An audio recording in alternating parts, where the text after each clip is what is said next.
You ever wonder what a man's greatest weakness really is? You'd think it's fear, or maybe his inability to love deeply, right? But nah, man, it's not that. It's not about courage or giving up too soon. A man's biggest weakness is that he gives almost everything, but never quite enough. It's in his restraint, those measured gestures, the affection that comes and goes, that hit or miss presence. It's this subtle yet destructive rhythm. He offers crumbs and expects you to treat them like a whole feast. And the wildest part? Over time, you start believing that's what you actually deserve. But the whole game shifts the moment you start giving back in the same way. Not out of bitterness, not out of revenge, but in balance. Because what you accept, you teach. And what you give back, that's who you truly are. Today, I want to now walk you through this quiet yet powerful shift, the process of refusing crumbs and stepping into your real worth. Because at the end of the day, the strength you've been searching for was never in him. It was always in you, just waiting to wake up. Number 1, the power to recognize when you're settling for less than you deserve. This moment never sneaks up on you. It arrives as this low hum in your chest, a knowing that something inside you ain't right, that you're living under your potential. It starts small, real quiet, but it grows until you can't ignore it anymore. It's not loud, not tragic, just an absence. An absence of depth, of presence, of truth. You notice it when he only replies when he feels like it. When he makes last-minute plans. When his words sound sweet, but his actions stay inconsistent. When he's with you, but not really with you, and you pretend not to see it. You tell yourself, maybe that's just how it is, that a little something is better than nothing. But that's exactly where it all goes wrong. It's hard to realize when you're accepting too little, 'cause too little hides well, in a late good morning text, in empty chatter that keeps control, in an I miss you that comes after days of silence. And you, starving for signs that love still lives here, take those crumbs as proof of care. But real talk, they're just small moves to keep you exactly where he wants you. If you're feeling this message so far, make sure to subscribe to SYC Soul. We go deep here, always. See, the thing is, when you start believing that those crumbs are all you deserve, you teach the world to hand you less and less. Carl Jung talked about this kind of self-betrayal, how we unconsciously repeat patterns until we finally face the truth staring right back at us. That truth that whispers. You keep attracting what you tolerate, so you keep showing up for half-hearted love, hoping one day he'll wake up and see you differently. But the truth is, he won't, because he already knows you'll stay, even when it hurts.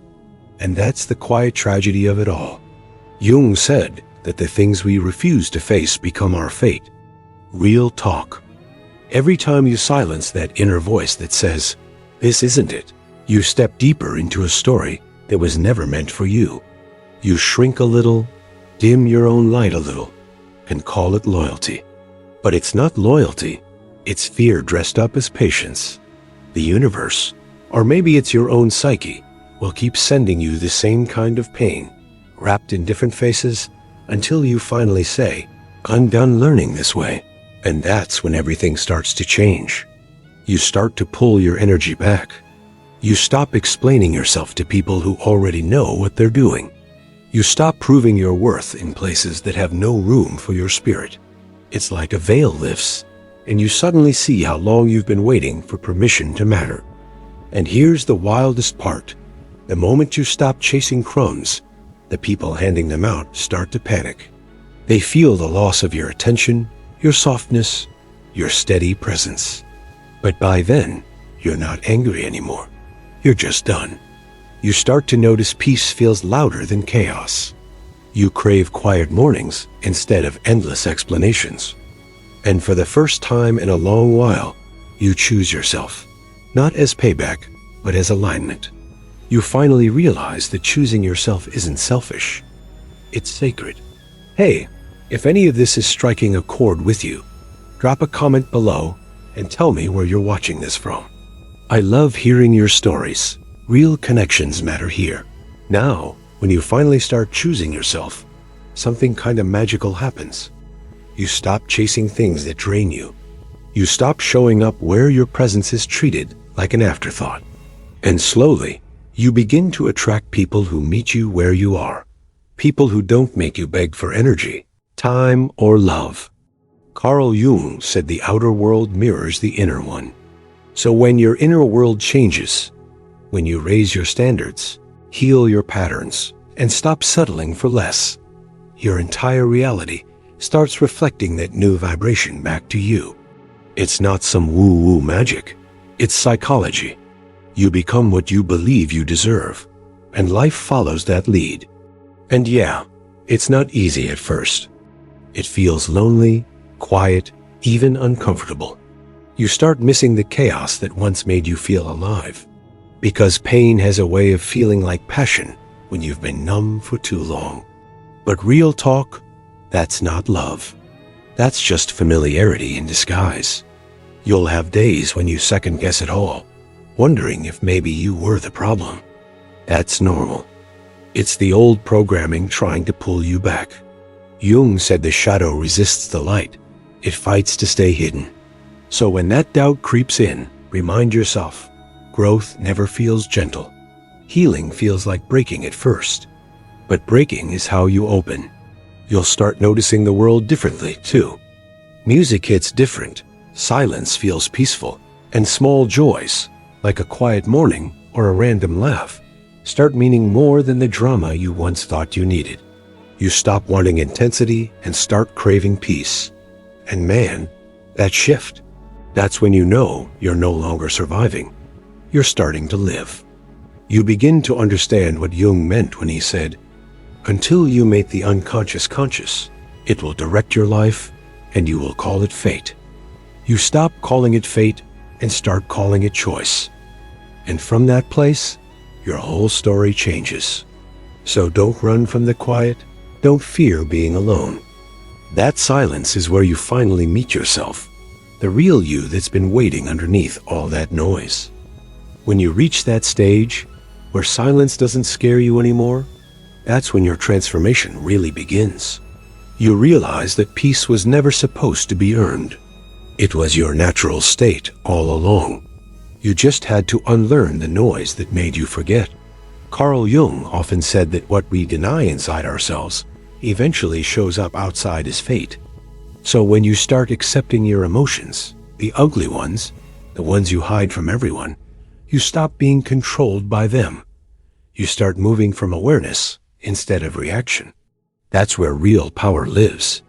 You no longer chase validation because you've learned something deeper, that people who truly see you don't need convincing. They feel your energy, your truth, and they meet you right there. Everyone else fades quietly. And yeah, that hurts at first, but with time, it feels like freedom. You stop texting first, just to prove your place in someone's life. You stop explaining your worth through effort. You stop hoping that one more chance might change the story. Jung believed the soul keeps trying to guide us through pain, that every heartbreak, every loss, every disappointment is a coded message pushing us toward ourselves. So when something ends, instead of asking, "Why me?" you start asking, "What is this trying to teach me?"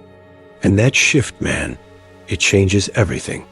You start to see that every ending was actually a beginning disguised as loss. Every time someone left, it created space for the real you to breathe again. You start feeling lighter. You laugh more. You sleep better.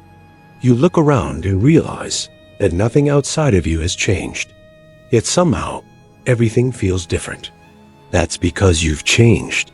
Your energy isn't chasing. It's attracting. You've gone from seeking love to becoming it.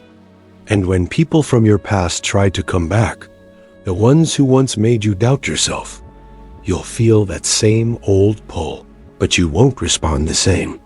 You'll smile, wish them peace, and move forward. That's not pride, that's healing. Carl Jung once said, "I am not what happened to me. I am what I choose to become." And that line right there becomes your anchor. You start to understand that healing isn't about becoming someone new. It's about remembering who you were before the world taught you to forget.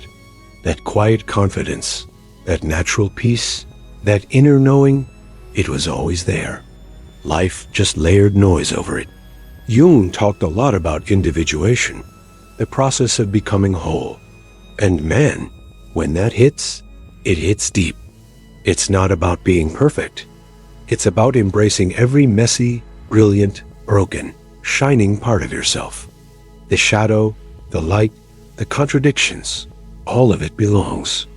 Because only when you stop pretending do you start truly living. You realize the people who left were never punishment. They were guidance. The universe, your psyche, whatever you want to call it, it removed what was blocking your evolution. You were never losing. You were being cleared. You stopped fighting for closure too. You just let it be. You understand now that some stories don't need an ending. They just need acceptance. Jung believed that what you accept transforms, and what you resist persists. So instead of resisting pain, you let it flow through. And in that surrender, you heal. The small things begin to matter again. Sunlight through the curtains, music that hits your soul, conversations that feel real. You start to notice life's subtle beauty, the kind that was always there but blurred by your pain. That's when gratitude sneaks in quietly, without effort. And then one morning, you wake up and realize you're no longer waiting for something to happen. You're just here, present, breathing, and okay. That's the peace everyone talks about, but few ever find. Not because it's rare, but because we keep searching for it outside ourselves. Carl Jung said, "The privilege of a lifetime is to become who you truly are." And now that makes sense. Because all this time, you weren't broken. You were just unfolding. Every hurt carved space for more depth. Every silence taught you to listen. Every ending shaped your beginning.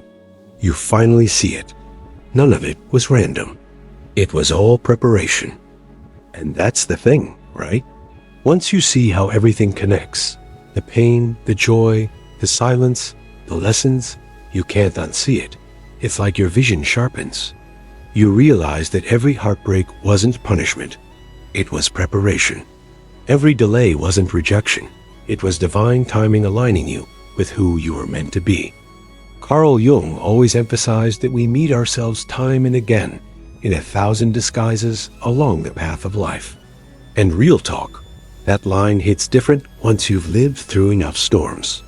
You start to see that the people who hurt you were mirrors showing the parts of yourself that still needed love. Pain wasn't trying to destroy you. It was trying to wake you up. You stop being angry at the past, and you start thanking it. Not because it was easy, but because it made you aware. You learned boundaries. You learned silence. You learned that you can love deeply without losing yourself. That's not weakness, that's mastery. And from that space, your energy becomes calm. You no longer chase, force, or beg for things to stay. You trust that what's meant for you will move toward you, not because of control, but because of alignment. You finally get that peace is the flex. There's a certain freedom that comes with detachment, not coldness, not indifference, just the quiet confidence of knowing you don't have to hold on so tightly anymore. You can let things come and go without it shaking your soul. That's when you realize you've become the person your younger self needed.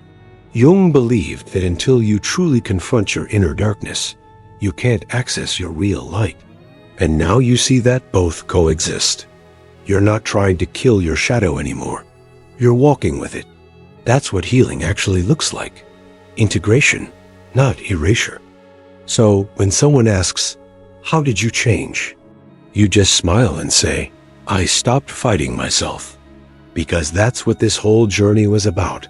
Coming home to yourself after being lost in everyone else's story. See, once you stop fighting yourself, the whole world starts to feel different. You move through life lighter, calmer, and a bit more sure of who you are. The noise that once consumed you, it fades. What used to trigger you doesn't even get a reaction anymore. You're not ignoring things. You're just not available for chaos the way you once were. Carl Jung said that everything that irritates us about others can lead us to understanding ourselves. And man, when that sinks in, it changes how you see people. You stop taking things personally. You start realizing that everyone's just projecting their own unhealed stuff. Some people lash out, not because of you, but because they can't face what's inside them. And that awareness? That's emotional freedom. You begin to see life as a mirror, every experience reflecting something back to you. And instead of reacting, you start observing. That's when you find peace, not because life gets easier, but because you stop resisting what it's trying to show you. You flow with it instead of against it. And yeah, you'll still have tough days. Healing doesn't make you immune to pain. It just teaches you not to drown in it. You'll cry, you'll question, but you'll also recover faster. You know now that emotions are messengers, not enemies. You let them visit, but you don't let them unpack and stay. Slowly, your standards shift. You stop wanting loud love that burns fast and start craving steady energy that stays. You realize that peace doesn't have to be boring. It's just unfamiliar because you were taught chaos felt like home. But once you taste peace long enough, man, chaos starts feeling cheap. Jung believed that the soul's greatest task is to become whole, not perfect. So you stop performing for approval. You stop editing yourself just to fit into someone's comfort zone. You exist fully, flaws and all, because being real feels better than being liked. And as you walk that path, life starts reflecting that authenticity right back at you. You attract better conversations, deeper connections, and moments that actually mean something. You stop searching for meaning, because now you are the meaning. If you're still here, listening to this with your heart open, hey, thank you. Don't forget to subscribe to SYC Soul. Hit that bell so you don't miss what's coming next. And share this with someone who might need a reminder that their healing is sacred too. The deeper you go into this journey, the more you realize that healing isn't some straight line, it's a spiral. You circle back to old wounds, but every time you meet them with a little more wisdom, a little more strength. What once broke you now teaches you. What once triggered you now tests your growth. Carl Jung said that one does not become enlightened by imagining figures of light, but by making the darkness conscious. And man, that hits different when you've actually walked through your own shadows. Because you start to see that light isn't about avoiding the dark. It's about learning to carry it with grace. You start forgiving differently too, not to excuse people's actions, but to free your energy from what no longer serves you. Forgiveness stops being about them. It becomes about you, about releasing that emotional grip that kept you stuck in stories that no longer define you. And you stop chasing closure. You realize that closure doesn't come from others. It comes from acceptance. You stop needing people to apologize or understand. You start saying, "It's okay. I understand myself now." That's power, quiet, grounded power. Little by little, you begin to trust the process more. You stop asking, "Why did this happen to me?" and start saying, "What is this trying to teach me?" And when you shift from victimhood to awareness, your whole reality flips. Life starts to feel like a mirror, reflecting back lessons instead of losses. Jung believed that the soul's goal is integration, to unite every piece of ourselves, even the ones we've tried to bury. And when you begin to do that, when you stop running from your pain and sit with it instead, you realize it was never there to destroy you. It was there to open you. You stop measuring your worth by what stayed and start appreciating what left. You understand that every goodbye cleared space for something truer, something aligned. And that's when you start seeing beauty in everything, even in the endings. Because now, you know endings aren't death, they're direction. And as that awareness deepens, something inside you just softens. You stop rushing your healing. Stop trying to fix yourself like you're broken. You realize that every version of you, even the messy, confused, heartbroken one, was doing the best it could with the tools it had. That understanding, that's compassion. Real talk. It changes everything. Carl Jung believed that the greatest burden the soul carries is the unlived life. When you finally grasp that, you stop waiting for permission to exist. You start living for real, not in theory, not for appearances, but in alignment. You start saying no without guilt, and yes without fear. You no longer crave being understood by everyone, because now you understand yourself. You see that not everyone is meant to meet you at your depth, and that's okay. Some people are meant to love the older version of you, the one that needed saving. But this new you don't need saving anymore. You just need peace.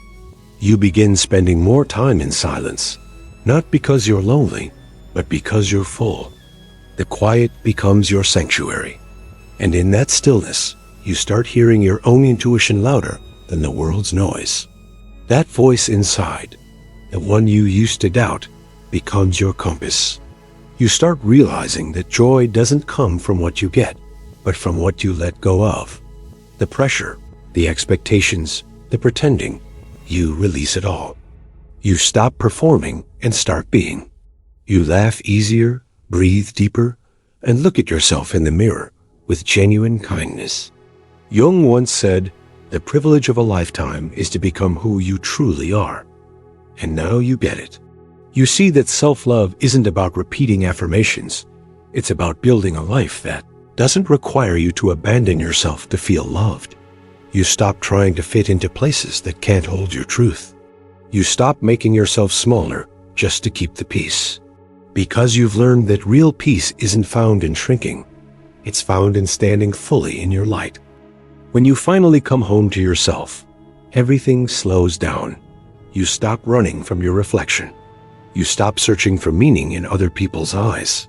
You realize that peace isn't something you find. It's something you remember. It was always there, buried under the noise of trying to be who the world told you to be. Carl Jung said, "The most terrifying thing is to accept oneself completely." And he wasn't kidding. Because real acceptance takes courage, the kind that strips away illusions and shows you your raw, unfiltered truth. But once you get there, man, it's freedom like no other. You no longer need to prove anything. You just are. You start to see how much beauty exists in simplicity. A walk in the morning sun, a deep conversation, a quiet cup of coffee, these become sacred. You no longer chase highs. You live in balance. The peace you once begged for has become your baseline, and you stop needing closure from life itself. You start trusting that every unanswered question will find its meaning when it's meant to. That's the wisdom Jung talked about, the kind that comes from integrating everything, your pain, your joy, your shadows, your light. You're no longer at war with yourself. You're finally whole.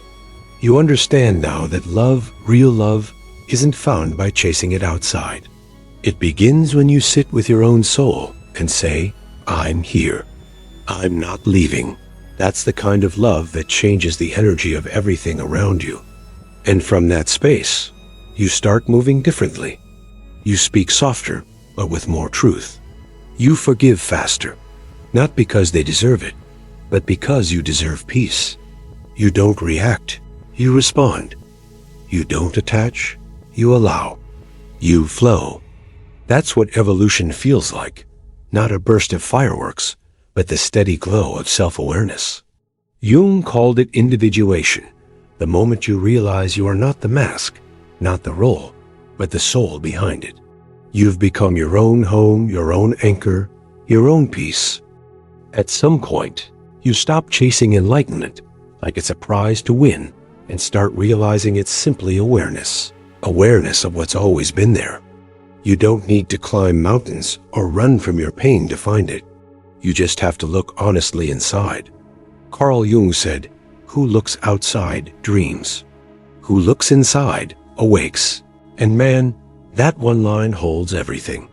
Because once you turn inward, once you face what's been hiding beneath your fears and desires, you awaken to the truth that nothing outside you ever had real power over you. It was always an inside job. You stop needing to be healed all the time. You start trusting that even in the moments you feel lost, something wiser inside you knows the way. The journey stops feeling like a punishment and starts feeling like a remembering. You begin to honor your emotions, all of them, without labeling them as good or bad. Sadness isn't failure. It's a signal. Anger isn't destruction. It's information. You learn to listen instead of resist. That's emotional maturity, when you no longer fear what you feel. And then something wild happens. Life begins to mirror that calm right back at you. Relationships shift. Conversations deepen. You attract people who feel like peace, not adrenaline. You realize that the more grounded you are, the less chaos sticks to you. That's not luck. That's energy alignment. Jung believed the unconscious will keep manifesting itself in your reality until it's made conscious. So when something keeps showing up again and again, a type of person, a painful pattern, you stop blaming fate. You start asking, what part of me is trying to be seen here? And when you finally answer that question, the pattern dissolves. You're no longer surviving life, you're participating in it. You feel deeply, love softly, can live intentionally. That's the kind of freedom Jung talked about, not escaping the human experience, but fully embracing it. And when you reach this place, this quiet, steady awareness, you realize the journey was never about becoming something else. It was always about coming back to yourself. Every detour, every heartbreak, every moment of confusion was leading you right here to this peace. Carl Jung said, "The shoe that fits one person pinches another." There is no recipe for living that suits all cases. That line hits real hard once you finally stop comparing your path to everyone else's. You get that your timing, your lessons, your rhythm, they're all uniquely yours. You stop measuring your progress against someone else's highlight reel. You just live honest, grounded, and free. You start loving differently too. You love without attachment. You love without needing to own or be owned. You finally understand that love is not about possession. It's about presence. When you're whole, love becomes something you share, not something you seek. And you stop fearing endings, because you know by now, every ending carries the seed of a new beginning. Jung believed that life's meaning is born in the tension between opposites. The joy and the pain, the dark and the light, they're not enemies. They're dance partners. You need both to grow. There's a stillness that lives inside you now, the kind that doesn't need proof, doesn't chase validation. You trust life's flow, even when it's uncertain, because deep down, you know the same force that created galaxies also beats in your chest. That's connection. That's divine rhythm. So you move gently through your days. You speak softer. You listen deeper. You live slower. You're no longer rushing to arrive anywhere because you finally realized you're already home. Carl Jung's work wasn't about escaping reality. It was about understanding it, about facing your own soul and daring to live in truth. And that's what this whole journey has been. Not about becoming perfect, but becoming whole. If you've stayed with me through this reflection, I just want to say thank you. Thank you for listening with your heart. Don't forget to subscribe to SYC Soul. Hit that notification bell so you never miss what's next. And share this video with someone who might need to hear these words today. Because maybe, just maybe, this is how we light the dark, one awakened soul at a time.